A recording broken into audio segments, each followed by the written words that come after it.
Good Wednesday afternoon, everybody. Wednesday afternoon for me. Depends. Well, I guess it's afternoon for everybody, isn't it, for the most part? No, still morning on the West Coast. Well, no, it's noon on the West Coast. Got to keep the time zones in order. It's all we can do to keep the affairs of state in order, the issues in order. All is going to be put together in the next 3 hours. So glad that you are here. Mark Davis in for Hugh. This is the penultimate to penultimate, next to last day of the fill-in hosts. Ed Morrissey tomorrow, right? And Dwayne on Friday. And then Hugh gets to return and ask the musical question, hey, anything happened while I was away? So there has been plenty, obviously, and there will be much that we will talk about today. Let me put them out to you because obviously 1-800-520-1234 is the phone number. Some of it will involve you decidedly. We have a bunch of guests all weighing in. It's not all about LA and the riots, although that's not just one topic. It's topic on top of topic on top of topic, and that's what informs my main premise for the day, which is I hate what's happening, but I love what's happening. Don't get ahead of me. Here's what I mean. My preference would be that we don't have riots. My preference would be that the imagery of the law being followed and the concept of rule of law, doing something about illegal immigration, that would be universally welcomed. Yeah, that's not the universe in which we live. It's not the America in which we live. But if we're going to have riots, if we're going to have an entire city, an entire state, it's all kinds of states. There are at least 15 cities. I'm sitting here nestled between Dallas and Fort Worth. We've had unrest in Dallas last couple of nights. I mean, Los Angeles is sort of the nexus of this, but you knew Chicago and San Francisco couldn't be left out of the fun. And so among the questions I have for you is how much of this, on a scale of 0 to 100, what percentage of this is being financed? What percentage of it is grassroots, real people expressing real opinions, and what percentage of it is called AstroTurf, fake grassroots? George Soros comes to mind. Others may be the culprit. There are pallets of trucks with projectiles and face shields arriving in urban centers. Who paid for that? So I don't know. I think America is just crazy enough that there are enough people who are losing their flippin' minds because Trump is doing something about borders, is doing something about illegal immigration. I think there are enough bat poop crazy people to fill the streets anyway and set stuff on fire anyway, leading me to think that, I'll start the numerical game. 1-800-520-1234. What percentage of the unrest is people being paid to show up and make trouble? I'm going to be generous and say 20 or 30. There are people who go, it's more than half. It doesn't. Number one, it doesn't take many. Number two, that's a lot of face shields.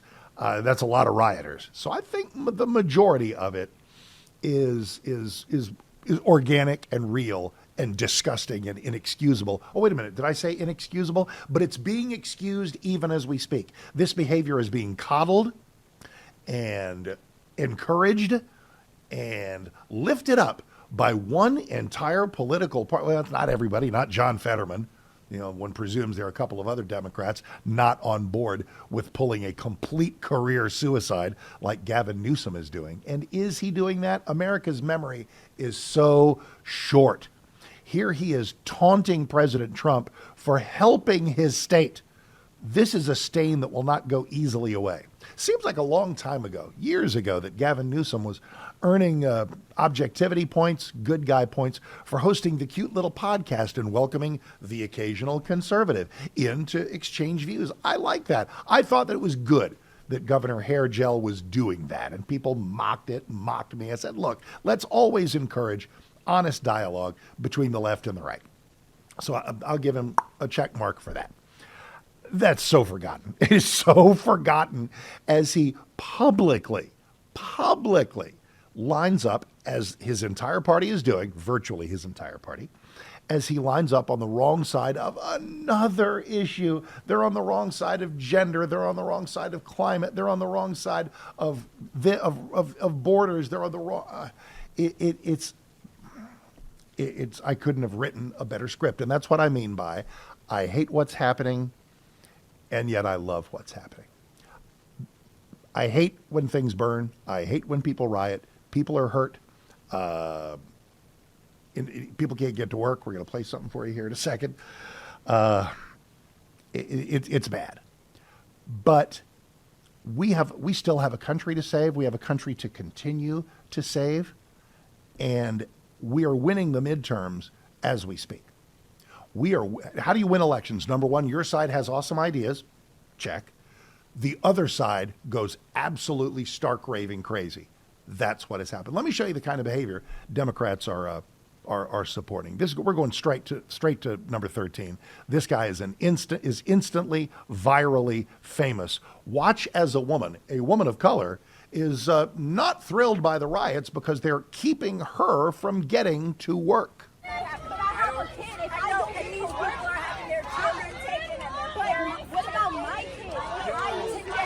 Look at this. Then what happens to my kid?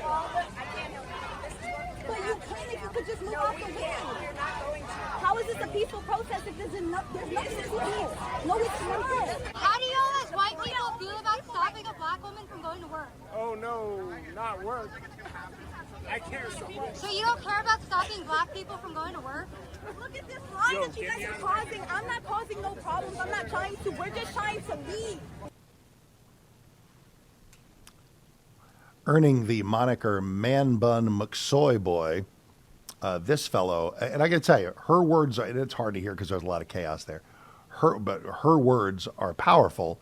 How is it helping me? And he said, oh, we're here for the kids. How about my kids? I got to feed my kids. I got to support my family. And all this nonsense is keeping me from getting to work.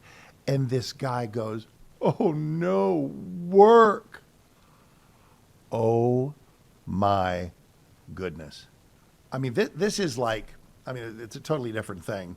We know the media hate Trump's guts, but then you get Terry Moran fired by ABC. It's like, wow, we know it's bad. We know it's bad. But when we are shown, when it is laid out visually and audibly, just how horrible these people are, and how terrible their ideas are, and the depths of what they will do. Again, I hate it. I hate that we have a corrupt media culture, but I love that Terry Moran was stupid enough or drunk enough, that's a theory, to tweet that kind of hate. And please understand, ABC's not upset because he feels that way about Trump and Stephen Miller. They're upset because he was stupid enough to get caught. Going to have some Beach Boys sprinkled throughout. Paul McCartney talks about listening to Pet Sounds in 1966 and saying, we have to keep pace with this. We have to do something that has this kind of brilliance. And it's what led to Sgt. Pepper. George Martin, famed producer, said there would be no Sgt. Pepper if Paul had not heard Pet Sounds. So rest in peace, Brian Wilson. Alrighty, 1-800-520-1234. Looking for Ingrid Jacques at USA Today. She ready to roll, or shall I vamp for a couple? Got a couple of things to say and a couple of things to observe. Ingrid has written in USA Today about the growing inability or even the desire to engage with people who hold opposing views is leading to fractures that aren't harmful only to personal relationships. They're hurting our country. And it's a very nice piece we'll ask her about. Is she up yet, guys? I'm just asking. Okay, no sweat. Well, and amid all of this tribalization and all of this polarization, it is a remarkable time during which, I mean, here I am in a conservative media outpost talking about the unfathomability that there are people who are against law, literally against law enforcement. This is how bizarre it has become. This is, I don't is this 80? We've heard about the 80-20 issues that, child sexual mutilation for gender stuff is an 80. I think that's 90-10. Gender is 80-20. Borders was supposed to be 80-20. I think being pro-law enforcement is 80-20. Ingrid Jacques is with us, writer for USA Today. Great columns from her of late. Pleasure to have you. It's so great to have you here. Take us inside the piece you wrote that said this is the kind of thing that makes even people who were, Trump and Vance hesitant glad they voted for him. Well, as you just said, this is a classic 80-20 issue. 80% of the country thinks that boys and men shouldn't be playing with the girls and women in sports. And despite poll after poll saying that, this still seems to be an issue that progressives are on the wrong side of. And when we saw just a few days ago when two biological male athletes took awards from the female athletes that were competing together, it's not fair. And I think it's just a really sad real life example of how this is impacting these young women, and someone needs to stand up for them. Indeed. And so now we go from that, which is kind of a running narrative almost every day, every week, there's something going on. But in these last few days, we have seen Los Angeles and other cities on fire, people who want to do something about that and quell that violence. And there is a large movement that is against it. I don't want to be engaged in wishful thinking or telegraph too far into the next year or suggest that politics are the most important thing. But we're winning the midterms every day. Trump and Vance and every Republican, well, they're not on the ballot, but you win the midterms every day when you paint the Democrat Party into a corner that seems tolerant, if not supportive of this. Yeah, absolutely. And I've also written about what's going on in LA, and I think it's a perfect example of why the country should be glad that Trump and Vance are in the White House and not Biden or Kamala Harris. And I think what we've seen from especially Harris's reaction as she's trying to say what we're all seeing with our own eyes is what'd she say? It's just some unrest, nothing to be alarmed about. And that's, we can see it for ourselves, right? So Trump said he would be a law and order president, and I think he is. Is there self-awareness? Because when the conservative punditry is all saying, guys, keep this up, this is awesome, Gavin Newsom is committing momentary political suicide, is it a complete lack of self-awareness? I mean, they don't all feel this way. Harold Ford on the 5 tonight on Fox, I'm sure will be somewhat reasonable. John Fetterman seems to say, look, we lose the moral high ground when we're not, coming up against cities on fire. How has the American left lost some seeming ability to look in the mirror? I don't know if it's just they're blinded by hatred for Trump, but they really don't seem to be able to see some of these realities in front of them, whether it's the transgender sports issue or whether it's immigration and the border. Some Democrats, like you said, like John Fetterman, I give him kudos for actually recognizing some of these flaws within the party. But I don't think there's enough Democrats yet who are ready to stand there with him. They're not willing to see where they've gone astray and how they are no longer connecting with a large percentage of Americans. Last thing, amid these divisions, you also written a really fascinating piece in which you, with everybody just seemingly at each other's throats and almost no common ground, almost no overlap of the Venn diagram, you write a piece that's really valuable. We've got to be able to talk to each other. When we shun each other, when we go, I have my beliefs, you have yours, but let's not even talk about it, that is a road to societal ruin.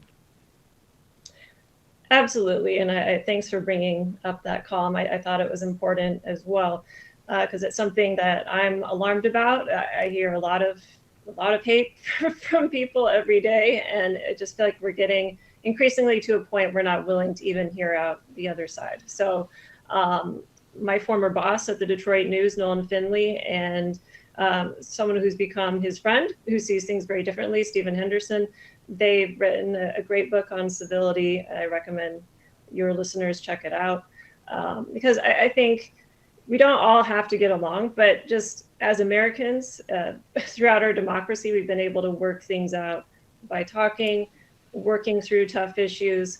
But what we're seeing in LA and in places all over the country, it's not encouraging. So I think it's a good reminder that we can be civil, we can disagree, but we can do it civilly. Ingrid, thank you. Love your stuff in USA Today. Glad you're available today. Appreciate having you. Thanks so much for having me. You bet. That's Ingrid Jacques at USA Today, a woman of Detroit. To be a conservative libertarian coming out of Detroit. We need to talk about that sometime. That's an interesting path, I'm sure. So as we hop into our ensuing segments on what Ingrid was talking about the ability for us to talk to each other. I was talking on my local show. By the way, I'm the Happy Morning host at 6:60 a.m. The Answer here in Dallas, Fort Worth. And so I've already done one show today, and it was a perfect show prep for being here for Hugh. And one of my premises was you can find jerks on both sides of the political spectrum. They're conservative jerks. I know a couple. But there's something about leftism that makes you a jerk. When you are told to believe that other people hate people of color because of the way they feel about the borders or DEI, hate the planet because of environmental issues, that these are terrible people or stupid people, it's the kind of thing that makes you a jackass. Just a thought. Take it to the limit. Eagles, One of These Nights, album released 50 years ago. 50 years ago this week. Well, alrighty. They were hot. Speaking of things that are hot, besthotgrill.com. Our friends at besthotgrill.com, a lot of special events coming up soon. Besthotgrill.com recommends the gifts of good grilling and healthy eating. Moms, dads, grads, do it with a gift that'll be used, be unforgettable. It'll be truly hot, literally. A Solaire infrared grill from besthotgrill.com. Solaire infrared grills heat up to 1,000 degrees in just 3 minutes, producing juicy, tasty food unmatched by any conventional grill. So maybe you're hitting the road, having a staycation. Solaire has hot and fast portable built-in and cart models to help you step up the grilling. All Solaire infrared grills are made in the USA, built to last. Solaire grills, delivering the wow that everybody likes to get in a grill or any major purchase. So learn more about the amazing Solaire infrared grills at besthotgrill.com. That is besthotgrill.com. All right, speaking of things that involve heat and fire, as we go to Los Angeles, let's take a look. That was so glib. As we take a look at Mayor Karen Bass, got a couple of cuts of her. The first one is going to be 14. Listen to Mayor Bass, and then what's valuable here is context. Madam Mayor. I think that the idea that what is going on here is chaos and we need federal intervention is just not accurate. It doesn't paint an accurate picture of what's going on here at all. And really what is going to help would be an end to the raids. For a city not to know when, where, how, or why raids take place, you can imagine that the entire population of immigrants is very unsettling. Well, speaking of things that are unsettling, there's the mayor saying, nothing to see here, no great problem, we don't really have all that kind of chaos. Then why did you impose a curfew? Why will Los Angeles have a curfew for the coming days if everything is so hunky-dory? There's never enough. Mayor Karen Bass on an endless loop. This is cut 15. She's in the nurturing womb of Morning Joe, talking about what her job is. My message to Los Angeles is we are a city of immigrants. We take pride in the diversity in our city, and it is my job as the mayor of Los Angeles to protect all Angelenos, regardless of when they got here, why they came, or where they came from. What utter moral blindness that is. And this, are you familiar with the philosophical concept of the straw man argument? The straw man argument is when you're arguing with somebody and you're making a point that your opponent in the debate really isn't making. It's as if you're debating some other straw man who's on the debate stage. So nobody is talking about the value of every migrant that's ever come to our shores, Ellis Island, the proud legacy of America as a melting pot of people from all kinds of nationalities and creeds and faiths. That's baked in. We get that. This is about people who have broken our laws. This is about criminality. And it's now in two layers, because you have the original criminality, the criminality that's at the crux of all this, and that's breaking the laws of the United States to get in. And now we have people engaged in further lawlessness in support of that lawlessness. And we have people in the streets saying, oh no, don't stop them. Do not stop the rioting. And then we have politicians coming out in favor of the people in the streets who are saying, don't stop the rioting. We're winning the midterms every day. We are winning the midterms with this every day. And I don't want to trivialize stuff on fire and things going on, but we do have a country to continue to save.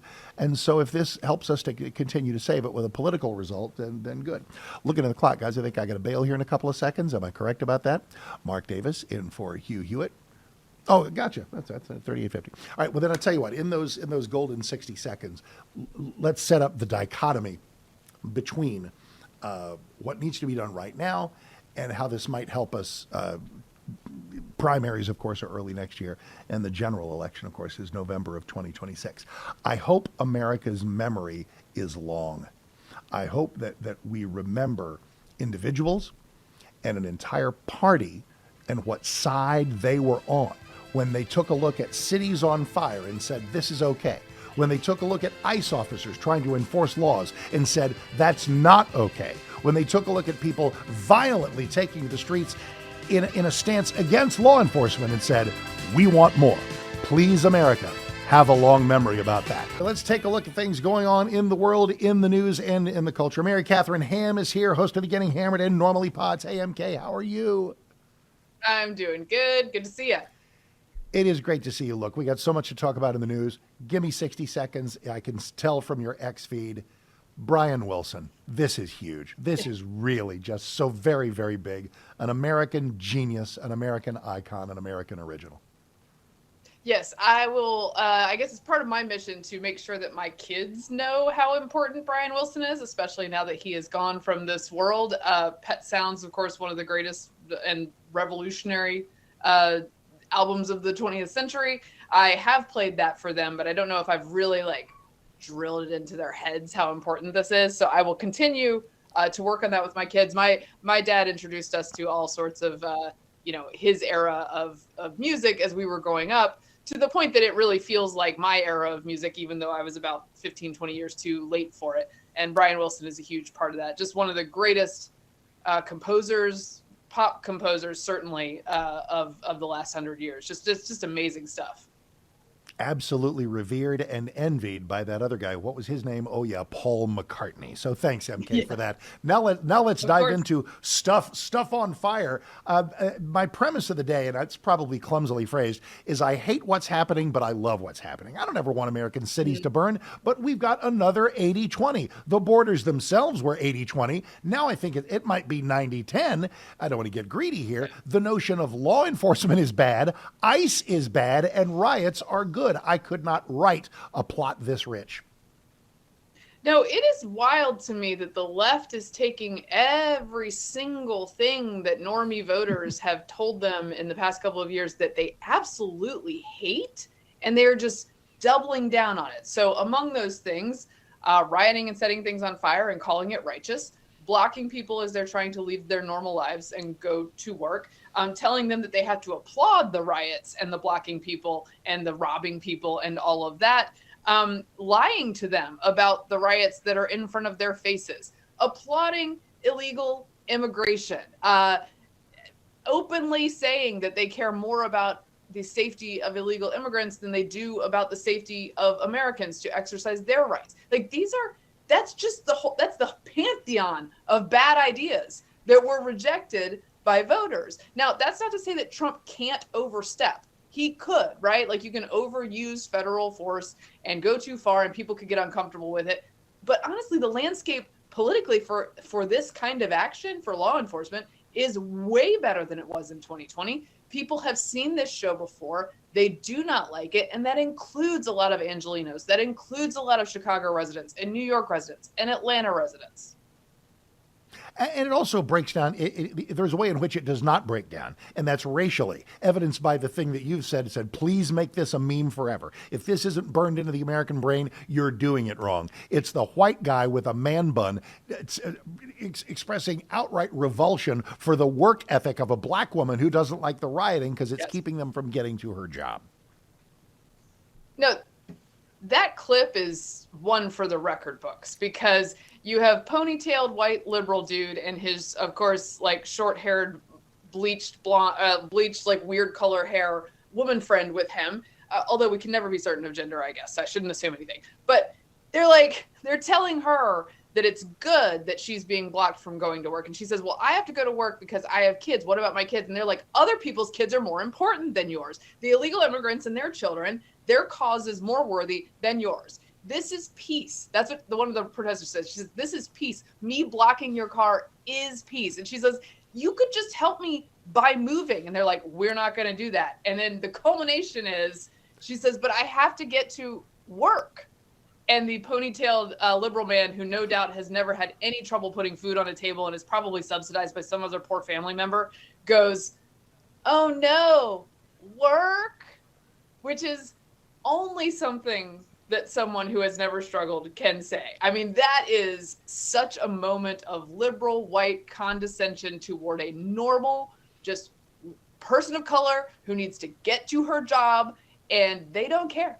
They don't care. Their emotional outburst is more important than your life. It is the gift that keeps on giving. And I was going to refer to this guy as seeming to come straight from Central Casting. Let's talk for our final couple of minutes about whether some of these folks are indeed being sent from somewhere. From 0% to 100%, at the average riot, what percentage of the ne'er-do-wells and the troublemakers do you think are AstroTurf, fake grassroots, people being paid or at least encouraged by some unseen hand to get in there with the face protections and the projectiles? What percentage of this do you think is orchestrated? Yeah, I don't know the percentages. There are investigative reporters who are working on this who are better at it than I am, but I would say it generally, like, these things start with some true believers, right? There are real true believers out there who are sincere, who genuinely just want to protest and are mad about this policy. Okay, let's stipulate that. And those people are well within their rights as long as they're not setting anything on fire or violating other people's rights and blocking roads and such. So there are those real people. There are a lot of opportunists who come out in these cities. But why do the opportunists end up out there? The opportunists end up out there because they know dang well they're not going to get punished, because every major city has sent that message for the past at least 5 years that they will not be punished for these actions. So they're like, yeah, what the heck? I'll go loot. I'll go have some fun. They'll drop the charges on me later. Maybe it'll be a misdemeanor, but like no big deal.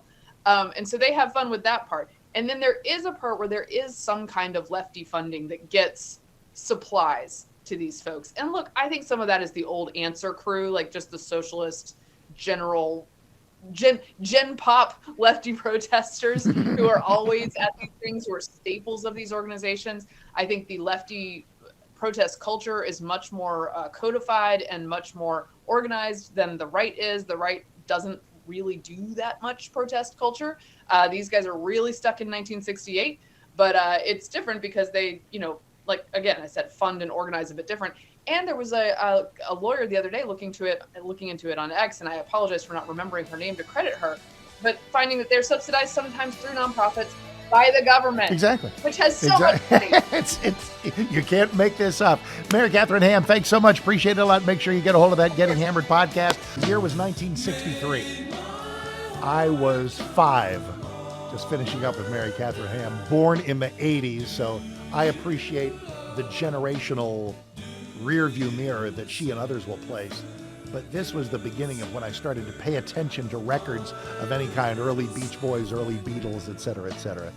But wow, the death of Brian Wilson. This is the passing of an American icon. Just genius has been thrown around a lot lately. I think it applies to Elon. And it certainly applies to Brian Wilson musically. So rest in peace to that master of American music. Hey, as we wrap up this hour, there's something I'd like to do. Can I conspire with you? Can we collude to do something? We have 2 more days of the fill-in hosts. I would like for Ed Morrissey tomorrow and Dwayne on Friday to do the Angel Tree campaign and deliver gravy. By that, I mean beyond what the goal was for the Angel Tree campaign. We are already sending 244 kids to camp. And we're not just sending kids to camp. If you haven't heard about this, it's kids with mom or dad in prison. We're getting them fresh air, fun activities, and some Jesus. Christian fellowship, some Bible that can redirect these kids' lives. What does camp cost for a week? $1,000, $2,000? We're doing it for $200. Your gift of $200 sends a wonderful boy or girl to experience lifelong transformation who is living in the toughest of circumstances. How important is your fully tax-deductible donation in any amount? I want you to hear Pastor Darren Edwards of the United Believers Community Church in Kansas City. Well, one of the things I will share with those of you who are contemplating, should I share? Should I give my resources? I know things are tight, inflation is high, and you're making decisions on what to do and how to do. There's no better way to invest in the life of a child. That you're becoming the hands and the feet of Jesus the moment you make that donation to support Angel Tree Camps. So I hope you will, and I pray you will. So here I am saying it costs $200 to send a kid to camp. And there you are listening saying, I feel you, I hear you, but I don't have $200. That's okay. You got 20? Do 10 of you have 20? You guys just got together and sent a kid to camp. So any amount at HughHewitt.com. Click on the Angel Tree Camp banner, HughHewitt.com. Click that Angel Tree Camp banner or call 888-206-2764. 888-206-2764. Let's get those last 16 kids to camp. The goal is 260. I don't want to hear Ed Morrissey hitting 260. I don't want to hear Dwayne. I love Dwayne. I don't want to hear him getting to 260. I want them to get to 270, 280. Let's hit that goal today. Thank you. I thank you. Hugh thanks you. These kids thank you. And it's just such a wonderful thing to do. We are called to take care of people in this circumstance, so let's do it. HughHewitt.com. Click that Angel Tree Camp banner. Mark Davis in for Hugh. 2 more days of those of us serving, doing yeoman's work here in the fill-in chair. Just saying to Hugh, thank you, Hugh, for being gone during these 2 weeks. It's like a running thing. I think all of us who have sort of daily shows, we fear leaving because when we're away, crazy things happen, talk show worthy things happen. It gives you that, gee, I wish I were on the air kind of thing. But guess what? Like if this is going to get resolved by next week, like Hugh's going to come back and be drumming his fingers on the table and go, what will I talk about? These are stories that have long legs and long narratives and things will still, you know what? I'll tell you what, let's do a little intellectual game. What will Hugh come back to on Monday? What will Hugh come back to on Monday? I played this game last Friday.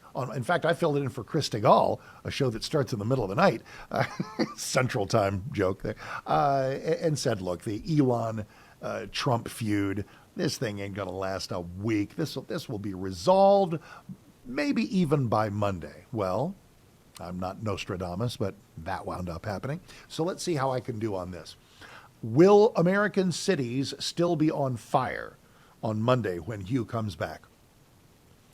I'm going to go with yes. Maybe not as much as they have been for the last couple of days. Won't see as much of that fire and smoke that you're catching there in the B-roll on the Salem News Channel if you're watching, and thank you if you are. You know what will still be on fire? The hair of American liberals. There will still be conniption fits, heart attacks, and nervous breakdowns because we have a president who is doing something about this. I'm going to deliver something. It's a very hard to diagram sentence, but I stumbled across this, proving that even a blind pig finds an acorn sometimes. I stumbled across this in my own head. Let's see if I can recreate the magic. When things have been so crazy for so long, when someone comes along to return to sanity, the people who made things crazy in the first place get even crazier. Whew, there. I think that actually worked. See what I mean? Because for decades, under Democrat and Republican presidents, we've had open borders, lawlessness, and there we are. And now along comes somebody who's going to try to do something about it. Listen, it's like gender sanity. We have a president who thinks there are 2 genders. It's as if the earth is spinning wildly out of its orbit. When things have been so crazy for so long, and someone attempts a return to sanity, the people who made things crazy in the first place ramp up the crazy to 11, in the words of Nigel Tufnell of Spinal Tap. All right, hey, let's talk about the words of a gentleman who's been doing some writing that I've been paying some attention to. That is columnist and writer Joel Kotkin. Joel, welcome, sir. It's so nice to have you. A little let's work on the audio with Joel there so that I saw him, but I didn't hear him. Shall I riff for a moment and play a little something I know you can hear? Let me do that, and then we'll get right back to Joel. Joel wrote a lot of great books. One of them called The Coming of Neo-Feudalism, a warning to the global middle class, which sounds very policy wonky, which means I love it. This is a guy who is, I guess the title is called an urbanist. An urbanist is someone who works economically, societally, politically, to sort of see what's going on with regard to American cities. And Joel has a couple of columns in the pipeline. One of them he wrote for Spiked Online, which is a great website, that asked an interesting question. We see Los Angeles in flames, and the point there is, and I know it's a long way, in a way it's many years from now, and in a way, it's right around the corner. It's kind of like the way I usually feel about elections. They're a long way away, and yet they'll be here before we know it, because that's the way time works these days. Talking about the Olympics. How can this city host the Olympics? In 2028 is an election year. We'll be getting ready to hand things over to J.D. Vance or whomever. Can we have the Olympics in Los Angeles in 2028? And the other question that he asks is just generally speaking, what in the world happened to Los Angeles? Now, real quick, let's do a couple of cuts as we get Joel situated, and maybe we'll do that in another segment. Whatever he can do, we can do. No matter what happens, your toes still tapping, as Ratner said in Fast Times at Ridgemont High. I don't know where I get these. I have cultural references, but I can't find my car keys or my phone. Welcome to shows hosted by Mark Davis. Here we have, here on a show hosted on MSNBC, this is Cut 7. The metaphor of, is it Godwin's Law? That at some point, usually in an internet back and forth, if it gets ramped up enough, somebody is going to invoke Hitler. You're just like Hitler, and boom, Godwin's Law is achieved. These days, we need, I can't make it Mark Davis's law because I'm surely not the first person to coin it, maybe the millionth to do so this week. At some point, it's going to get racial. Here's Eddie Glaude Jr., Cut 7, MSNBC. Now that folk have their red meat, now that they're going to see the spectacle of quote-unquote L.A. on fire, which it's not, right? What will happen? Will he activate the ugliness that got him in office in the first place? Will folk now declare why they love him? Because we know that he's always good on the immigration question. And then the second thing, this reminds me historically of it's not a clear analogy, but when the nation, when these political factions divided the nation in between slaveholders and slave catchers. When they made everybody with the fugitive slave law, all of us had to, if someone escaped, all of us had to return that particular piece of property to these folk. With ICE running around L.A., forcing people to make choices. Will they protect their friends, their neighbors, their family members? Will they confront these folk and they're terrorized? I'm sitting here trying to figure out, right, what will the country stomach? Are they going to allow this man to do this? And the answer that I keep coming to is yes. Say more. I don't know what else to say. How can I? Here's the thing. Donald Trump, as a political charlatan of sorts, gives Americans license to be who they really are. They don't have to pretend. And when you see what they really are, who they really are, these people who support him, right? It's dark. I guess my hope. Oh, well, sorry, Nicole. You know what my hope is? I pray for Eddie and people with this kind of poison in their soul. I am old enough to remember, you don't have to be as old as me, necessarily, to remember when, Republicans, Democrats, liberals, conservatives, we just had different views. We had really different views, and that's okay. And we talked about them, remember talking about them. And we didn't have this kind of savagery. We didn't have this kind of of smears. We didn't have this kind of venom. Quick media point. Here's Brian Stelter on this is cut number 8 on CNN.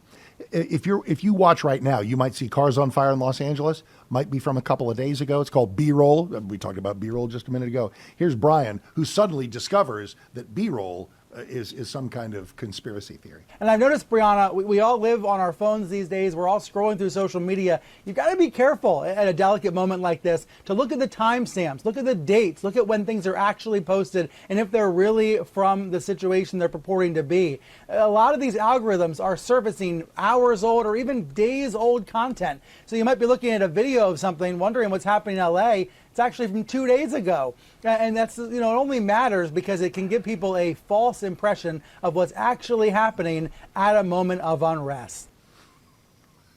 First of all, there's comedy in somebody on CNN talking about accuracy and portraying things. It's called, hey, this is what's been happening all week.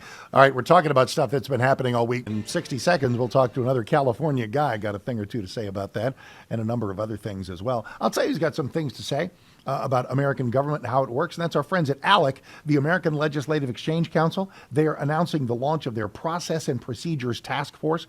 It's a new initiative promoting clear rules of engagement between government and the citizenry. This is the second new ALEC task force launched this year. It's a period of continued growth for what is the largest nonpartisan voluntary membership organization of state legislators. So ALEC, the American Legislative Exchange Council, their members are demanding leadership, real solutions, a principled federalist framework to restore voter trust and safeguard the electoral process. And they've got a little event coming up, and you might want to think about this. In Indianapolis, the Process and Procedures Task Force is going to hold their inaugural meeting at the 52nd ALEC annual meeting, July 16, 17, 18, in Indianapolis. To learn more, alec.org/Hugh. Find out what's happening in your state and others and watch federalism in action. Watch ALEC's free, sign up for their free weekly newsletter at alec.org, ALEC, alec.org/Hugh. That is alec.org/Hugh.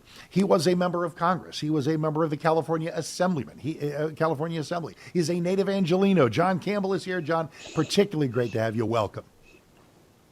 Hello, Mark. Thank you very much. I actually come to you today from the Flint Hills of Kansas, in a little town called Cottonwood Falls. But I am, as you say, native Angelino, born and raised there, lived there for the first 23 years of my life. My parents both passed away in Los Angeles, so I'm very familiar with LA and have been for some time. So you've done some writing already over there in lookthroughthechaos.com, Fire and Fury, and you say you would love to say that these conflicts are all in decline, that we're on the back end of this, things are going to get better. You are not optimistic. Tell us why. I am not, and however, at least a couple of things I wrote already. I suggested that it was going to be very difficult to make a deal with China, but the president announced this morning that they have one in principle, so we'll see. I want to be wrong, by the way, on all of this. I want to be wrong. I want all these things to come together. You mentioned just before the break about the Elon and Donald kerfuffle, feud, which I thought was childish, nonsensical, and destructive. And I was hoping that they would come to their senses, and it appears that they have. And so hopefully that will be a quick thing that has happened. But what we see going on in Los Angeles, and now I read they want to have these riots in another 120 locations or something this Saturday. So some of this stuff, though, obviously is not calming down. The left somehow believes that this is helping them, and I don't understand it. I just don't see how people running around carrying the flag of another country, insisting that they not be sent back to that country whose flag they are waving, destroying property and injuring law enforcement officers. In the process of doing this, I'm not sure how this helps the left's cause. And so from a logical sense, I would sit here and I would say, well, they're not going to keep this. They're not winning doing this. And they're not changing the hearts and minds of Americans who voted for Donald Trump. In fact, I think it's probably the opposite, in that what you're seeing all wrapped up in one is illegal immigration, crime, and lack of enforcement, all together, and woke ideology, all wrapped up in one single thing, which is these riots. So I would say that they, for their own good, for the Democratic Party to maybe try and recover and make some gains, they ought to turn on this, but they're not, and they seem to be doubling down. And I saw that Generalissimo Dwayne tweeted out that their big thing is that Kim Kardashian and Katy Perry came out against Donald Trump's ICE enforcement, and they said this is huge. I can't imagine two people more disconnected from real life and real Americans than Katy Perry and Kim Kardashian. But that's what they're doing. And one of the things I wrote about Los Angeles, I was there for the riots, the Watts riots back in, what was that, 65? 65, and yeah. For the right, yeah, and in 92, the Rodney King riots. Rodney King. I mean, LA has had their share of riots for a long, long time. But the difference was back then is that the mayor, the governor, law enforcement wanted to shut this stuff down. They went after it, wanted to shut this stuff down. Today, the governor of California, the mayor of Los Angeles, want to keep it going. They're for the rioters. It's insane. Anyway, sorry for the ramble. No, that's high quality rambling, and it's exactly it's what we come to you for. If you're going to ramble, make it good content. So for our next minute and a half or so, because that's what we got left, I want to run my premise of the day. I hate that this is happening. I don't want to see cities on fire. I don't want to see people hurt. I don't want to see that lady unable to get to work. But if it's going to happen, and the Democrat Party is going to side with the bad guys, we are winning the midterms every day right now. You know a thing or two about winning in Congress. Am I right? Yes, you're absolutely 100% right. And that's why this shows they are so just obsessed with or captured by the hard left that I call neo-Marxist, because that's what they are. They are inspired by actual, genuine, we like Karl Marx people, professors that started writing about this stuff in the 70s and have continued. And they're so encaptured by them and determined that that's what they need to do, that they're not seeing how this is hurting them politically. But it is hurting them politically. I think you're right. The more they continue to side with the bad guys, the more it is going to help us retain these majorities and have hopefully a sustainable majority going forward. Yep, there's the silver lining. John, thank you. So nice to have you. Appreciate, especially with your California roots. Deeply appreciate your perspective today. Thanks for being on. Solid Gold with John Campbell. Hey, speaking of solid gold, see what I did there? Little AmFed. There are so many good reasons to buy gold and silver. Banks occasionally fail. Digital currency, don't get me started. AmFed Coin and Bullion is our proper choice for precious metals here in Salem land. So if you ask the AmFed owner, Nick Grovich, to simplify the case for precious metals, he lays it out like this. When President Roosevelt recalled the gold in circulation and paid people with paper money, you got a $20 bill for a $20 gold piece. Today, the $20 bill is maybe just under a half a tank of gas, or in California, about a gallon or two.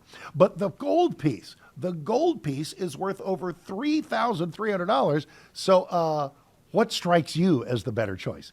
AmFed Coin and Bullion. Nick's been in the industry for about 44 years. He knows of what he speaks. He is proud of providing transparency and fair pricing to build trusted relationships. So if you're interested in buying or selling precious metals, call Nick and his team. AmFed Coin and Bullion, 1-800-221-7694. 1-800-221-7694. That is AmericanFederal.com. AmericanFederal.com. All right. I am loving this. We're talking to all kinds of people, talking to you as well. Hop on the phones at 1-800-520-1234 if you want to add to the chorus of reaction to what I and guests are saying. It is only fitting that on a day where we're celebrating the life and legacy of Brian Wilson, that a couple of guys who really, really loved him make the bumper library as well. That, of course, is Lennon and McCartney.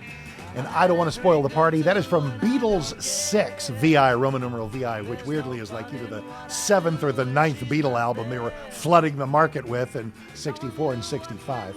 Anyway, that particular album on which this appears, and 8 Days a Week also, by the way, released 60 years ago.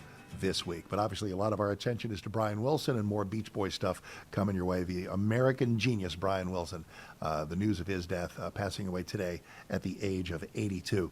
So much more to come. We are going to be talking to Salena Zito in a moment, and we're going to be talking to some of you right now. 1-800-520-1234. We are in Philly. Nancy, Mark Davis in for Hugh. How are you doing? Hi, Mark. Hey. The so-called peaceful protesters who are blocking roads and highways, yes, ma'am. I consider them a threat not to just people's jobs, but to people's lives. For example, suppose I need to go get my chemotherapy. Suppose my child has an emergency and can't get an ambulance to my house. And here's a good example, Mark.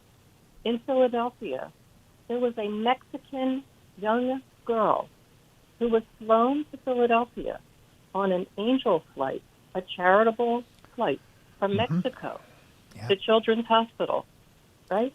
And suppose that flight couldn't get through, or she couldn't get to the airport to get her flight. It's disgraceful.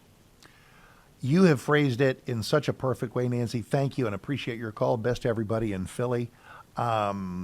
These folks don't care. They just demonstrably don't care. Life or death, as Nancy mentioned, or just trying to get to work. Listen, trying to get to work. These days in particular, you can't get to work. That's a big problem, which is why, just even here in DFW, where we have our protests are but a flicker compared to the flames erupting in Los Angeles and perhaps soon to be other cities. I hope not, but we'll see. But I see a news report that'll say something like, well, police responded when a bridge was blocked. How did a bridge get blocked in the first place? And listen, I am Mr. Back the Blue, but this is my loving call to every police department in every major American city. You guys need to be ready. You guys need to mobilize. I'd rather have 12 cop cars at the foot of a major bridge and have nothing happen than have that bridge shut down and people can't get anywhere because the cops didn't get there in time. So God bless law enforcement. I think that's a huge theme, whether it's ICE, local cops, just various other folks in various other uniforms, from the National Guard to the Marines. We are with you. You are in the front of our minds. You are in our hearts.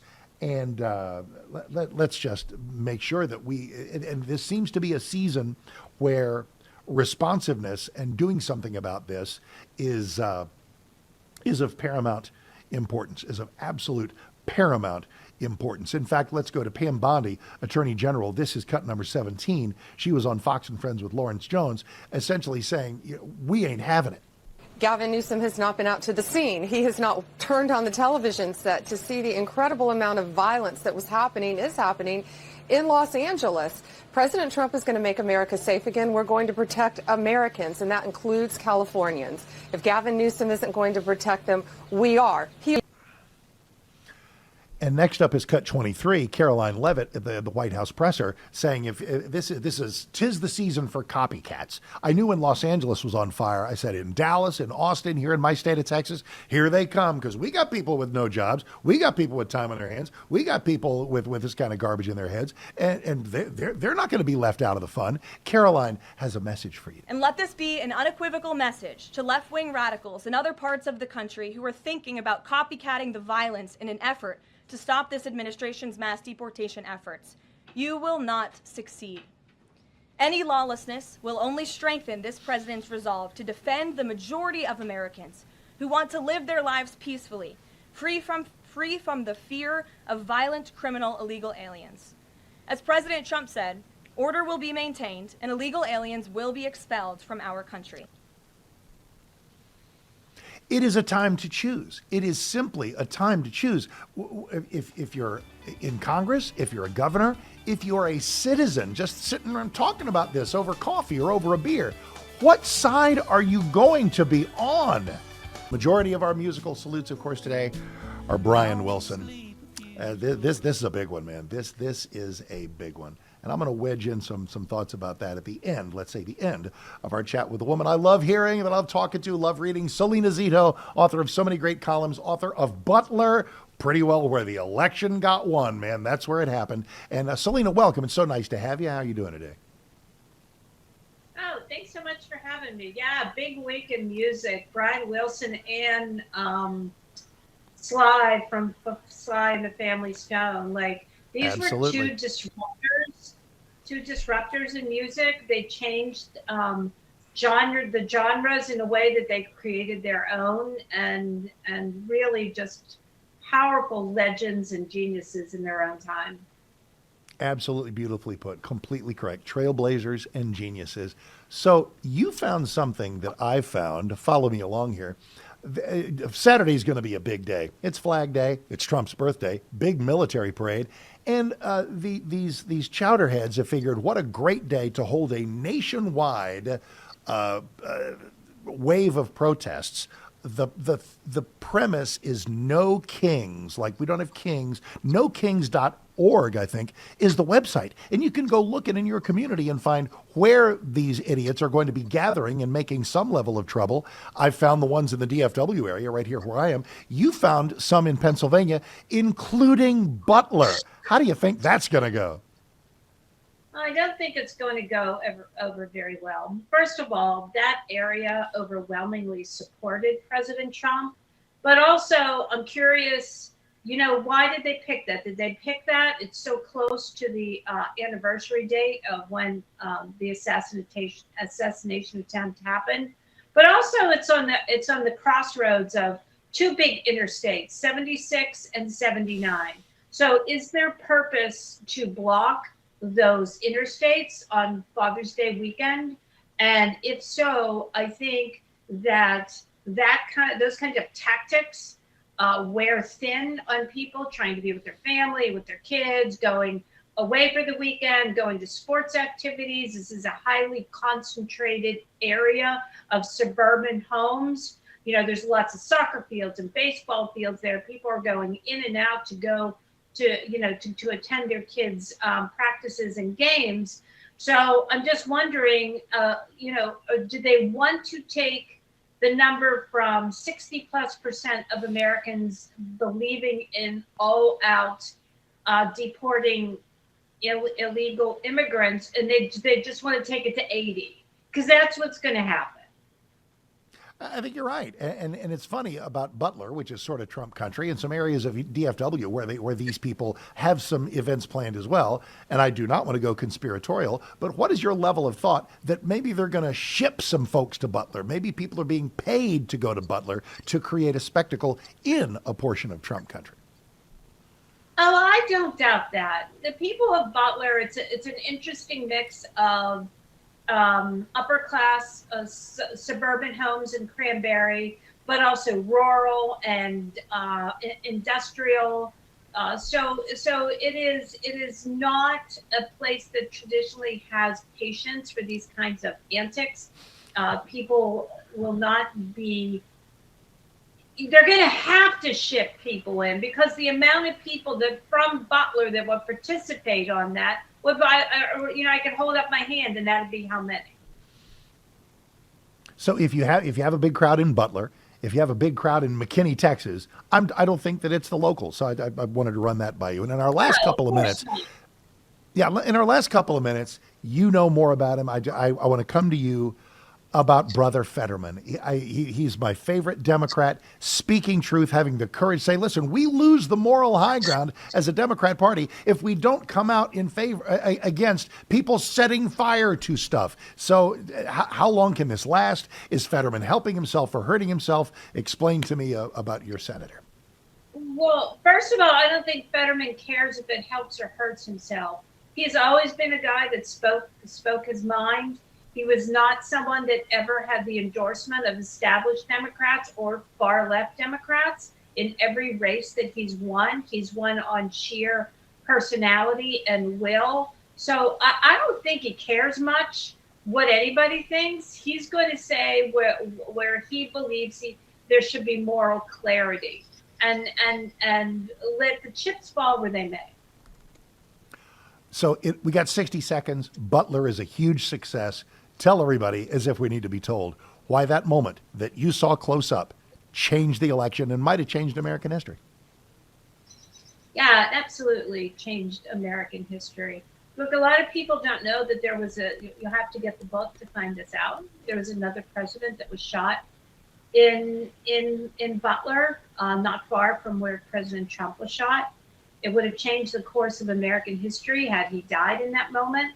And I think the same can be said about President Trump. I think we would be looking at a very different country right now had he not been sworn in January and has made the changes he's already made to date. And when you think about that, that's pretty fast. Salena, thank you. Congrats on the book and everything you write and everything you do. I love listening to you on Hugh, and I'm glad that I get to be here to talk to you. Thanks so much, Salena. Thanks for having me. You bet. That's the great Salena Zito. Go get your copy of Butler. And when she said, hey, we're coming up on a year, I mean, I know that in sort of the back of my head, but because that's how the cycles go, is the summer of the election year. It was July 13th. It was July 13th. We're coming up on about a month. Oh, you want another one? Did I mention this the other day? You know what Monday is? Okay, Monday is the 16th, right? June 16th. That's 10 years. 10 years since Donald and Melania Trump came down the escalator at Trump Tower and said, hey, I'm here to change your lives for the next decade and more. My, how time does fly. I want to be bipartisan about this. Republicans can say stupid things too. Here's Chuck Hagel, who acquitted himself fairly well as a senator from Nebraska for a couple of decades. Then Trump hatred eats your brain, man, and makes smart people stupid. Here's Chuck Hagel on CBS with Ed O'Keefe on what Trump might do. The concern that our top leadership will have if this continues is, am I going to get to the point where I may have to refuse a direct order to send in or give troops authority to do whatever? And I would think even contemplating defying an order from the commander-in-chief is a nightmare scenario for most officers. Sure. What in the world? What in the world are they thinking? What in the world are they talking about? All right, I need a palate cleanse. I need a reset button. How about something that is uplifting and fantastic? You guys rocked and rolled it last hour. Now let's keep it going. Let's get to that official target of how many kids we're sending to camp on this magnificent Angel Tree campaign. Hugh's been at it. All of us in the fill-in community have been at it. So let's go. We are sending kids to camp. What does it cost to do a camp? $1,000, $2,000? We're doing it for $200 a pop. For $200, we send a kid to camp. Not just any kid. A kid whose mom and or dad, they're in prison and they're living around drugs and gangs and who knows what. They're going to get fresh air, going to have fun, and they're going to get some Jesus. They're going to get some Bible, some Christian fellowship. It's life-changing stuff. Will you change a life with me right now? Will you change a life by going to HughHewitt.com, clicking on Angel Tree Camp? $200 sends a kid to camp. If you got 100, if you got 20, if you got 10, we'll bundle it all together. Every $200 we get, another kid just went to camp. When we started this show, we were at 244. The goal is 260. I think we're knocking on the door right now. Let's kick that door open. Here's who wants you to do it. Pastor Darren Edwards of the United Believers Community Church. You heard from him last hour. You'll hear from him next hour. He says, look, if you're thinking about this, he hopes and prays that you will. I hope and pray that you will as well. HughHewitt.com, click the Angel Tree Camp banner or call 888-206-2764. 888-206-2764 or HughHewitt.com and click on the Angel Tree Camp banner. Thank you all so very, very much. All right, thank you all for hanging out. We got 2 hours down and 1 to go. We're going to be talking to some more people and talking to you. Why don't you take your place here on the telephone community, 1-800-520-1234. You've been hearing a lot. You've been hearing a lot from me, from our guests on what these cities on fire, cities on flame, Blue Oyster Cult. We need to find that perhaps. What it all means and where it's all going. It's what we do here on the Hugh Hewitt Show. Ed Morrissey tomorrow. Dwayne Patterson will wrap things up on Friday. And then Hugh gets to come back to What's Left of America on Monday. I say that partially tongue-in-cheek. Here's the funny thing, and this is my returning premise. I hate what's happening, and yet I love what's happening. I don't want to see American cities on fire. I don't want to see rioting. I don't want to see so much craziness. in the country. I don't want to see a Democratic Party line up behind law breaking. I don't want that. I yearn for the old days when Democrats were just people who were more liberal than I was. But here's where we are. And if that is going to happen, and it is, and we're not done, we are winning the midterms every day here. Every day here. You could say I like the optics. Here at the beginning of the third hour, I like the opportunity to kind of go multi-topic with a guy who can certainly do that. Drew Holden is the managing editor of two really great places to visit, American Compass and Commonplace, and he's been writing and thinking about a lot of things, so I thought we'd pick his brain on a few things. Drew, welcome. How you doing, sir? Mark, I'm doing well, sir. Thank you so much for having me. It's a pleasure to join. Great to have you. So let's take a walk into there are 5 other things at least that would be dominating the news if America were not largely on fire and we didn't have an entire political party in favor of it.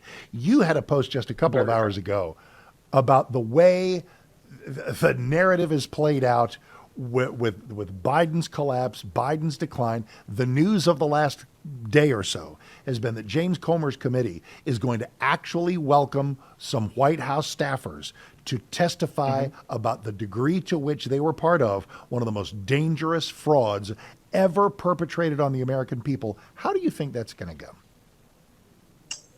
You know, I'm optimistic. I'm an eternal optimist, Mark. And so I think I'm always optimistic that if there's an opportunity for just a nakedly obvious truth to be revealed to the American people, that they'll get it. They'll connect the dots. And I think what we saw, I think we saw it for a number of years in the past couple of years of Joe Biden's presidency. But, particularly in the last couple of months, we've seen so much evidence come out that surely this was not just something that was overlooked or it was missed. That the fact that we had a president who did not have the mental acuity to execute the duties of his office was actively covered up by what I think the book called it a Politburo, right? A cabal of people very close to the White House, but very obviously involved lots and lots of other people working many concentric circles out from there. And I think all you really have to do to make this, I think, a really, really damning example of malpractice is just give the American people the facts. And so I'm hopeful that a committee will be able to do that. So Congress is going to do what journalists surely did not. And you have another thought, apparently I've just taken on your X feed there. You asked a question about a day ago about a Washington Post headline asking, how is this journalism? It's a headline that says, quote, he's waging a war on us. As Trump escalates, Angelenos defend their city. What an upside down world we live in. It's preposterous. And Mark, one of the, I'm not sure, there's been a lot of really, really bad coverage, I think, about the riots that we're seeing in LA. But one of the things that I think was really interesting in this Post piece that you've seen repeated across a number of other outlets is somehow this is Trump's war that he's prosecuting against Los Angeles. The piece talks about how LA is in the crosshairs of Trump and is consistently a target of Trump. And I was reading through it and I thought to myself, isn't the reason Trump is there, isn't the only reason Trump has any interest in being in Los Angeles, having any of these troops in Los Angeles, is that they are refusing and actively resisting the execution of federal law. This is not, it's not like they just came out of nowhere to say, oh, we're mad at LA, we're going to wage this war, we're going to prosecute this case. No, all they want to do is have ICE agents be able to deport the illegal immigrants who the American people voted to have sent home by electing Donald Trump, who the American people lost in all of this press coverage, that the American people want to see sent back to their places of origin. There was a CBS poll that came out recently. 53% of Americans support Trump's deportation efforts. Why is that lost in all this coverage? I think you know. Let's ask the question that we kind of know the answer to. It's because of those implicit biases. Rhetorically. No, exactly right. We'll let the answer just drift in the wind. Drew, of course, as I mentioned, with American Compass and Commonplace, you sent me to Commonplace to read a great piece by your colleague, Chris Chmielewski, I believe, about what's at the root of all of this, deportations. And a quote from his piece is, there's no other deportation strategy that speaks to the broader America First movement more than worksite enforcement. For American workers, the ever-present waves of illegal immigration in industries like construction, construction and agriculture have corresponded with rising percentages of the labor force being illegal immigrants that nobody's looking at. Well, they're looking now. How do you think that's going to play out? Well, it's tough, right? And I think one of the things we've seen in the riots out in LA is that there's a very active resistance to sending home people who are here illegally.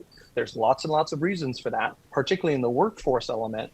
You start talking about businesses that want to exploit cheap labor by people who are willing to come over here and work below what Americans are willing to work for, but not just below in kind of this cosmic sense. You've got people who are willing to accept slave wage labor, right? To have bare subsistence pay for these jobs that paid a reasonable amount of money Americans would do.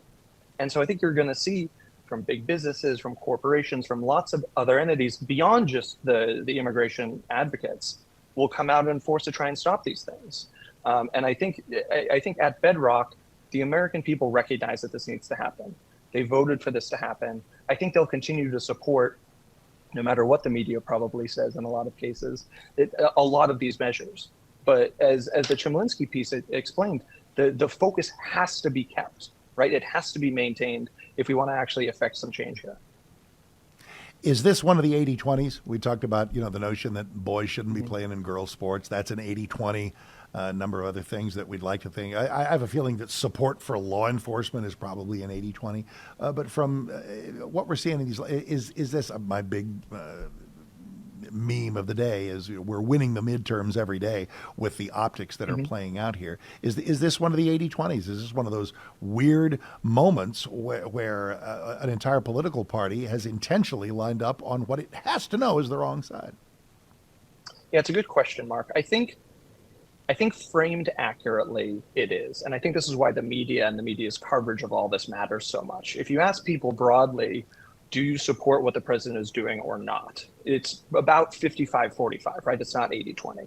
I think if you ask the American people, do you think assaulting a law enforcement officer, deporting someone, or making an effort to deport someone who has a standing deportation order is a wise course of action, should be supported, should have a political party behind it? Yeah, I think then you start to get into that 80-20 kind of issue where the broad swath of Americans would say, no, I don't want this. And if you look back to some of the polling before the election, there's another poll also from CBS that really sticks out to me. They asked back in February of 2024, Americans of all political stripes, do you support mass deportations, right? It's not worded in a way that I think naturally lends itself to the conservative cause here. But even asking the question that way, 62% of respondents said, yes, I believe we should mass deport people who are here illegally. Like, I think it's really overlooked in particularly the kind of the conversariat, right? The media coverage, the way people, the experts talk about a lot of these things. I think it really is missed that they support this. Drew Holden, conversariat, what a spectacular term. And it's American Compass and Commonplace. Thank you, Drew. Great work over there. Take a look at those at American Compass and Commonplace. Drew Holden 360 there on your X feed. All right, we're going to continue. More guests, more your calls. 1-800-520-1234. What the heck is happening and what do we think about it? It's what the Hugh Hewitt Show does. Average White Band. Yeah, Cut the Cake. Album released this week, 1975. Speaking of cake, let's cut the cake from our diets, except on special occasions. You can always make it back. On the PhD weight loss plan, you can cheat a little if you get back on the wagon. It's not deprivation. It's not starvation. With more, here's your Friday host, Dwayne. How's things in California, man? Are you smelling the smoke? Are you smelling the summer of love from where you are? What is happening? I'm not going to fall into the Tim and Mrs. Waltz trap of saying, the fragrant aroma smelled like freedom, smelled like progress. Yeah. No, it was actually a little closer than I wanted it to be. A couple of days ago, it wasn't just L.A. There is a federal building in Santa Ana, which is a lot closer to us. As a crow flies, that's under 10 miles. And okay, that's closer than I want it to be. I just want law and order. I mean, Mark, what were the two things that Trump won on issues? Not whether the competence of Joe Biden and or Kamala Harris. Nope. But what were the two issues that Trump won on? Borders and inflation. And the border is basically sealed, Yep. and inflation's at 0.1%, according to the data today. So he's 2 for 2 in 5 months. Yeah, and two of the toughest things where success has been so hard to find, and now the border is sealed. The border is a better part of sealed. But now we got to, what in the world do we do with people who are here now? And there's the topicality that You gives cut it the cake. You cut the cake. You cut the rioting. You cut the fraud. You cut the waste. Right. That's some of what's going on with Elon and Doge. And so as we look at what you'll be doing on Friday, you'll be doing a lot of hot topics. And of course, speaking of success, your continued success. Losing the weight was one thing. Keeping it off was another. Yes. How much did you in fact lose? 50 pounds, and I did that by, in fact, having to cut the cake, which was hard. That's actually hard for me to do. Yes, That's actually one of my vices. Isn't it true? It's weird. Bad habits are easy to develop. Good habits, maybe not as easy, but once you sort of flip that switch and you're no longer doing the sweets and no longer doing as many carbs, there's a little challenge you got to go through. But once you've done it, PhD weight loss helps you stay on the right path so that you can lose 50 pounds. Right. That's the magic is not just losing the weight, but keeping it off and knowing how to not panic if you have a splurge weekend here and there. That's the magic of what myphdweightloss.com does is they help you lose the weight and keep it off. That makes them a little bit different than everybody else. And then we're also doing it in a different way. We're not popping pills and we're not doing injections. Shots. So what we're doing is we're doing appointments for your consultation at 864-644. 1900. That's 864 644 1900. And tell everybody you heard about it on the Hugh Hewitt Show. MyPhDweightloss.com. PhDweightloss.com. Easy for me to say. So I was playing a little game earlier, Dwayne, about what will Hugh be talking about on Monday? Like what will you be talking about 48 hours from now? It changes every day, and yet there is a sameness. The stage is set for more winning of the midterms, more advantageous optics. What do you see happening tomorrow with Ed Morrissey and when you do the show on Friday? Well, my spidey sense tells me that by the time we get to Friday, there's going to be some protests and or mostly peaceful riots in other cities. And if they start happening in other cities and this nonsense starts to spread, you're going to see more of a crackdown, I think. And again, I'm exactly where you are. I don't want any of this to happen. Right. But the optics, the Democrats think this is a winning issue for them, and they're going to get crushed on this. People don't like any of this. So you said something that I want to put under the microscope for just our last minute or so and maybe ask people at 1-800-520-1234. Do they think this is a winning issue for them, or are they so blinded by rage that they don't in fact care that it's a winning issue? Getting their licks in against Trump means more than the long-term or even short-term health of their party. They think it's a winning issue because it worked in 2020, and they think the same rules apply. They don't, but they think the same rules apply, and they think it juices their base and shows fight. That's what they think. That's what they think is winning. Great points as always. Look for more great points when Dwayne does the actual show on Friday. All right, springboarding off of Dwayne's point about I may manufacture a bumper sticker or a T-shirt that says it's not 2020 anymore. It's not 2020 anymore. And here's what I mean. In just 5 short years, sometimes change happens really fast. In the era of Trump, things can happen really fast. We've learned that. But a lot of other things move at sort of a glacial pace. It takes a lot of time for big sea changes in American attitudes. Trump can rise to prominence, get beat or not, in 2020, and then rise again and against all the odds and reclaim the presidency. His fate can rise and fall like a pinball machine, just bang, bang, bang, bang. But broad attitudes. When I say it's not 2020 anymore, look what happened to poor Simone Biles, who thought she was going to enjoy the glow of heroism for dogging Riley Gaines, calling her names for daring to stand up for women in sports and not having to compete against dudes. Simone got lit up like a 4-foot Christmas tree. She did not see that coming. To her credit, I guess, because there's a difference between people who are sorry and people who are sorry they got caught. She apologized to Riley Gaines. Riley accepted her apology and said, let's work together to protect women's sports. Simone Biles, I'm proud of her. She has amazing achievements. Anybody that wears the uniform of the United States in the Olympics or the military, I'm your guy. I support you. I love you. But this weird moment of leftism that crept into her brain and made her think that it would work well to side with the sliver of America that thinks it's okay for men to compete against your daughters in a track meet, in a swim meet. And Simone has had the luxury of gymnastics where there's not going to be a dude coming next on the balance beam. There's not going to be a dude coming next on the uneven parallel bars. Didn't she say in 2017 that's a good thing because the guys would win all the medals? It ain't 2020 anymore. Listen, if it's the bottom of the hour in the third hour of Wednesday, it must be Sarah Bedford, investigations editor for the Washington Examiner. Sarah, welcome. How you doing? I'm great. Thanks for having me. Very nice to have you. Look, I want to get into specific things that you've been writing about and posting about, but just right now, in this moment, on a Wednesday afternoon of crazy news, what's filtering into your world and what are people saying in your sphere about the spectacle playing out both on the streets of Los Angeles and the way the politics of this are playing out in what may be another of those 80-20 issues? Oh, yeah. Everyone in our newsroom has been really buzzing about this all week. You know, I think there's kind of two separate conversations to be had about what's going on in Los Angeles.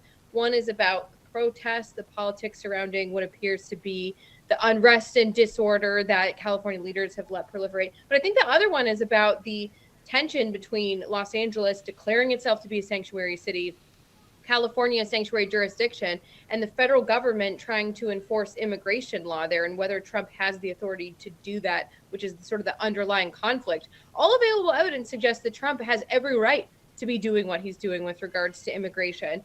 And so I think, you know, the Democrats, they're wrong on the sort of law and order piece related to the protests, and they're wrong on the underlying dispute about immigration as well.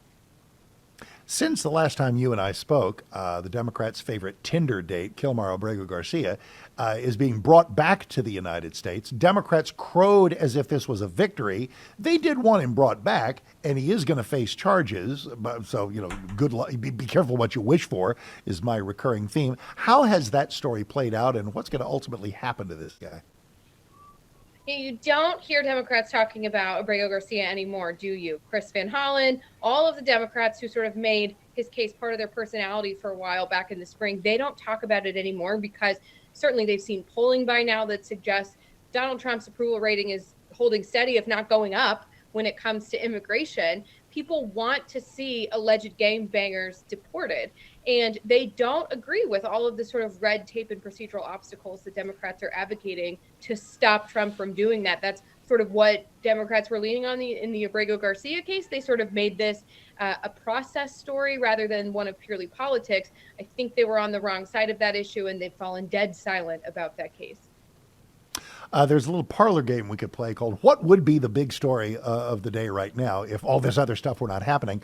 I think my favorite would be that we're going to have actual hearings before James Comer's committee of all the people who might have been co-conspirators to try to keep secret, Joe Biden's decline. You had a fascinating piece a couple of days ago in the Examiner about that weird day. There's so many things that are going to come back into the headlines. That weird day when Biden came to us and said, hey, the Equal Rights Amendment's been ratified. We have a brand new constitutional amendment. It's now the law of the land. No, it wasn't. That was a very weird day. Do you think that's going to come up at these hearings? Well, you know, that one was a little bit different than some of the other instances where the auto pen, the automated signature device, was used maybe with Joe Biden's knowledge, we don't know, to issue executive actions that have the force of law, like clemency actions or executive orders. This was more like a symbolic proclamation. But I wrote about it because it sort of speaks to the dynamics of Joe Biden's White House governing way further left than Joe Biden had ever been in his career, than he had campaigned on, than he sounded when he went out and spoke in public when he wasn't reading off a teleprompter in those rare instances. And so here we had a statement being issued in Joe Biden's name at the very end of his presidency, when we know from reporting that he was not with it behind the scenes. And he puts out a statement, allegedly he puts out a statement that contradicts everything that his administration had stood for the previous 4 years. So it just raises questions about who was really making these decisions and how much awareness Joe Biden had of what was being done in his name, especially at the end of his presidency. And then just one quick lightning round question. I'm taking a little poll here. The use of the auto pen itself is not problematic. All kinds of presidents have done it for all kinds of things. The use of the auto pen, not a problem. What is a problem is the question of, did Joe Biden know in some cases that the auto pen was being used on his behalf? Is that your take? Yes, I think that some Democrats hide behind the fact that the auto pen has been legal in the past when, for example, if a president was on vacation or they needed to send a letter to a soldier's family. But this is different because we know from reporting from sources who were there that Joe Biden wasn't able to recognize some of his closest aides. He didn't know names, he didn't know dates, he didn't know where he was. And yet his signature was being put on a high volume of documents. How much awareness did he have of that? There you go. It's a rhetorical question to polish it off. Wonderful, wonderful to have Sarah Bedford from The Examiner read everything she does. It's a pleasure to go to Joel Kotkin. Joel is an urbanist, a word I hadn't been aware of, somebody who's steeped in urban issues, cities, what works and what doesn't. And there at Chapman U and in a lot of the writing he's done, who better to explore what the heck is going on in the very sad case of Los Angeles. Joel, welcome. Nice to have you, sir. Hello. It's nice to be here. So there are a couple of things you've written I want to pay attention to. One was over at Spiked Online, wonderful website, in which you proclaim that Los Angeles has fallen. It almost sounds like a war, like, Berlin has fallen, London has fallen. L.A. has fallen reputationally, L.A. has fallen operationally, and you ask a question that it had not occurred to me to ask because I'm so steeped in right here, right now. How in the world can this city host the Olympics even 3 years out? Expand on that premise, if you will. Well, I mean, there are several things. One, LA has had two very successful Olympics in 32 and 84. And in both cases, there was a very strong law and order element. There was a very strong corporate element. And they both served a purpose. I don't understand what the 2028 Olympics can do except hope that you can, reprise the Potemkin village somehow, because the conditions in the city have declined. And there's also a political issue, which is, and I'm not a Trump person myself, but the reality is that Trump is president, and the city of Los Angeles and the state of California is going to need money. Unless there's some enormous change. Both are deeply in debt. And if Kamala Harris was president, they'd have a blank check. They're not going to have a blank check. And you think about what the French did with Paris has had some of the same problems LA has had, but they had 40, 50,000 law enforcement, cops and police of different kinds, plus the army. I just don't understand how LA is going to do it, both fiscally and more particularly in terms of why would you want to go to LA, given what's been happening.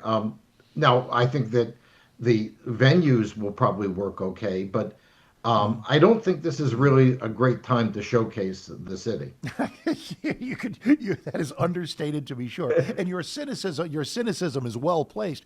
I would say with regard to Trump, think about this. If Kamala were president, the blank check. If there's anything Trump wants, he's president now. He's president through 2029. We're going to land on the moon again. We're going to have the World Cup. If there's anything Trump wants, it's a successful American Olympics. And I don't think he's going to let California political feuds get in the way of that. Well, I think that may be his motivation. But, it sort of strikes me that Trump and the California officials are in some sort of, death loop, where they're chasing each other around, trying to make things worse for their own benefit. I mean, I hope you're right. I hope that Trump decides that he's going to make the Olympics work. I mean, it was interesting when I covered the '84 Olympics. You didn't even think about the federal government. They was really very well under control. Now you're in a very different situation. You have a essentially hostile government in Washington as far as California is concerned, and you have in California politicians who are against the national government. I mean, John C. Calhoun has been resurrected as Gavin Newsom. When you have things like this happening, it leads to the other piece you wrote in The Spectator, essentially asking what in the world happened. You've been in that area for a long time. We go back 30 some years and we get to the Rodney King riots and everything old is new again. But it ain't Tom Bradley anymore. It's not the 80s. It's not the 90s. So much is changing, and so much of it for the worse in what was once it was once a genuinely shining state. It was once a genuinely great city. What happened, Joel? Well, the first thing is, to be frank, and I consider myself sort of a, moderate Democrat, is the progressives took over, and all their craziness got imposed. Whether it's super high minimum wages, environmental regulations, so you end up with high housing prices, high energy prices. And basically, because we have a one-party system, there's no restraint. And most of the politicians who are in office now, who are Democrats, they're not even looking to their right or even to their center. They're looking to their left, because that's where the challenges are going to come from. And so what's happened is there's been no need to compromise. When Pete Wilson was governor, and even when Jerry Brown was governor, we had a functioning two-party system, so people had to compromise. That's gone now. I mean, basically, it's between left liberals and crazy progressives. That's sort of your choice. So in who was governor in '84? Duke Majan? I think it was Duke Majan, yeah. Yeah, and of course Schwarzenegger was governor there for an era we've long forgotten, but he was no conservative. He was liberal enough to be elected as a Republican. So just in our last 60 seconds, and I'm intrigued with all the conversations I have with sort of center-left people, I don't think you're going to be voting for J.D. Vance in 28. I don't know. But what do you want the Democrat Party to do? Do you just a Fetterman, a Harold Ford, to rediscover the Democrat Party of your youth? Yeah, I mean, basically, I think you need a Brashear or a Josh Shapiro, somebody who's actually governed Yeah, with Westmore in Maryland, maybe. Yeah. Mm-hmm. Yeah, I mean, Westmore, of course, comes from a one-party state, so that's maybe not the best. Exactly. One of the reasons Bill Clinton was successful is he knew how to work with conservatives. Kamala Harris wouldn't have the slightest clue how to work with conservatives.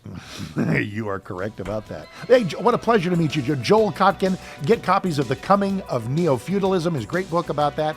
And Joel, always great to talk to you and listen to you. Deeply appreciate it. All right, Mark Davison, for you, we're going to wrap things up with a very noble thing we can do together.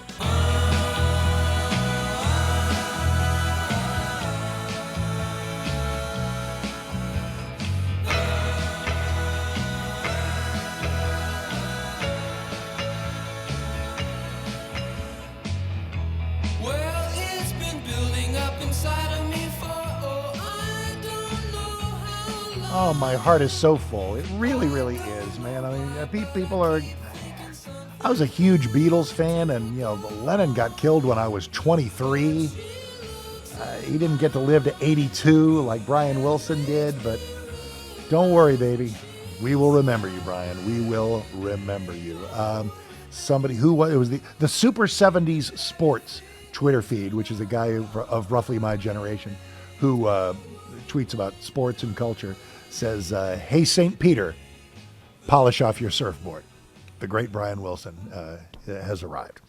Look, so on themes of good things to do and good things to say, first of all, it's been such a joy to be here. Thank you, Dwayne. Thank you, Adam. Thank you, Harley. Thank you, Hugh, for being gone for these 2 weeks in particular. He'll be back on Monday. I'm sure other topics will arise for him. But it means that I've been able to be here to do what I think we're going to do today and maybe this hour right here.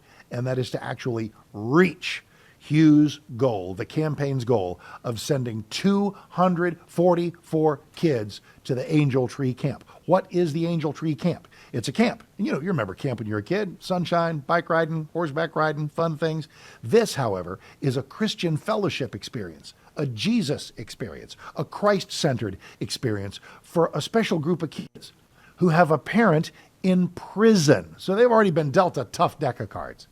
And who knows where they're living or what's going on outside the windows. Drugs, gangs, gunfire, who knows?